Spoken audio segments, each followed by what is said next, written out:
Don Lemon, I got to say, is sort of like he's gotten better over the past like year or two. I feel like somehow like Donald Trump has sharpened his game a little Absolutely. bit. I don't know if it's. I wonder if there was just a sense before that like you had to be balanced if you're Don Lemon, and so it would cause him to say some really not very smart things and twisting himself into pretzels.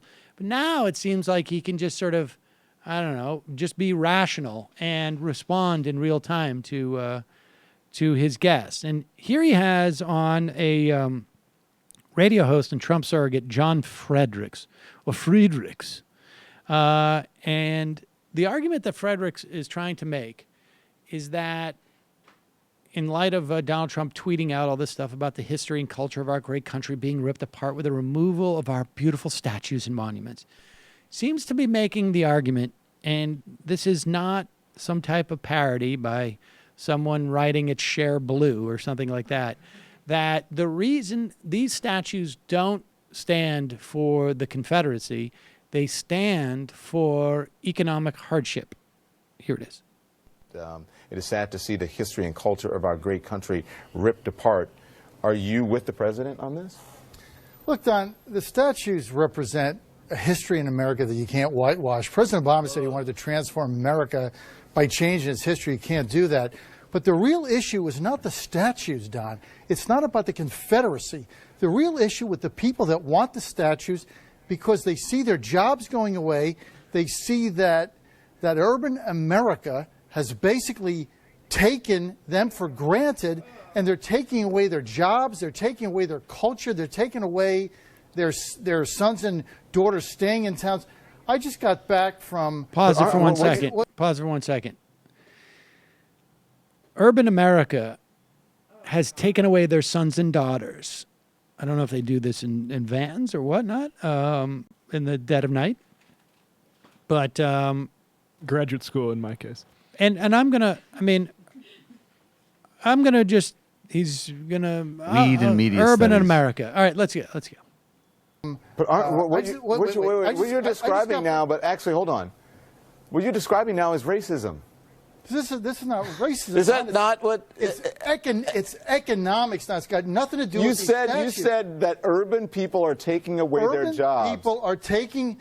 The elites in Washington do not represent rural America, people that have lost their jobs. What does that have to do with the statue, Pause it. John? Actually, you know what? Not for nothing, but the fact of the matter is that rural America has disproportionate more representation in Washington than people in urban America. This is obviously and demonstrably the case. I mean, we know this on a Senate level and also, frankly, on...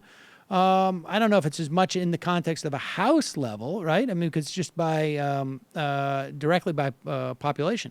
But certainly, you have the Republican contingency in the Senate represents far, far fewer, millions, tens of millions less people, because they represent rural interests. But aside from that, go ahead. Lost their jobs. What does that have to do with the statue, John? Because the statues are a symbol of something they're clinging to because they're tired of the political correctness and the Washington elites. I just took Amtrak Pause here. it. Now, wait a second. Is it the political correctness or is it the fact that they don't have jobs in rural America? What is political correctness? There's so much crazy dog whistle mumbo jumbo happening here that it's hard to... It's hard to parse. That's what we're... It's not that it's hard to parse. It's hard to listen to. Let's hear more. I just took Amtrak here from Utica, New York, Don.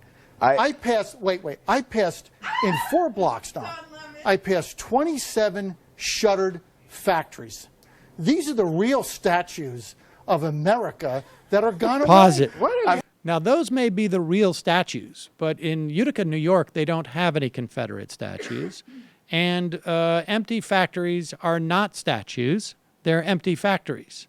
And I'm glad that he could see it from Amtrak, which is a government-funded mode of transportation. We should expand on that so that people can actually make it to Utica. That are gone away. I'm trying to go. I'm trying to go What are you with you. talking I have no about? You guys idea. want to change the debate to some kind of confederacy. This has nothing to do with confederacy, Keith. People want their jobs back, and they want economic. Then why isn't the president talking about that instead of statues? The president understands that rural Americans have been sold out. But rural by Americans, the elites in Washington. oh my God! Now, I should tell you folks who are just listening that Ben Shapiro, I think, is on the screen, and he's just sitting there. He can't even believe this. He doesn't even jump in because he knows this is ridiculous. When those guys with the tiki torches marched on the factories in Utica and said, Jews will not replace us, and blood and soil. Wait, they weren't marching on a factory in Utica. I'm sorry, I get confused. This is just unbelievable. But this guy's auditioning for, Jeffrey Lord is gone. There's got to be a new Jeffrey Lord. Is there anything else to this? All right, let's hear a little more. Sold out. But rural by Americans, the elites in Washington. Part of rural America is in the north, in the west, and whatever. It has nothing to do with the Confederate statue. You know what? But he's not talking about. He's talking about statues. Statues are a symbol for people that want economic justice back, and they want their jobs back. All right, that is a stretch. Was that a talk? That is a stretch. Wow. So these people are like, through their stupidity, sort of like enhancing Don Lemon's intelligence. It's very crazy. weird. No, It's that's like the thing it's about Don Lemon that's changed is that he wouldn't have said that at the end. And that was what was so obnoxious about him.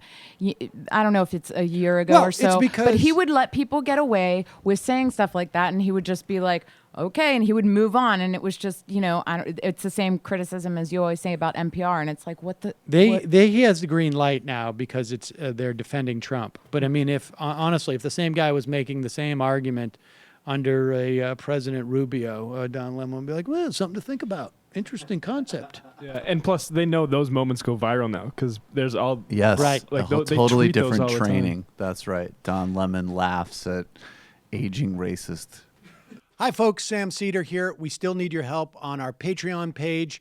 YouTube ads have come back, but not nearly as much as we had before. So if you can help us out, any little bit helps. Head over to our Patreon page right at this URL, and you'll help us keep helping you by making videos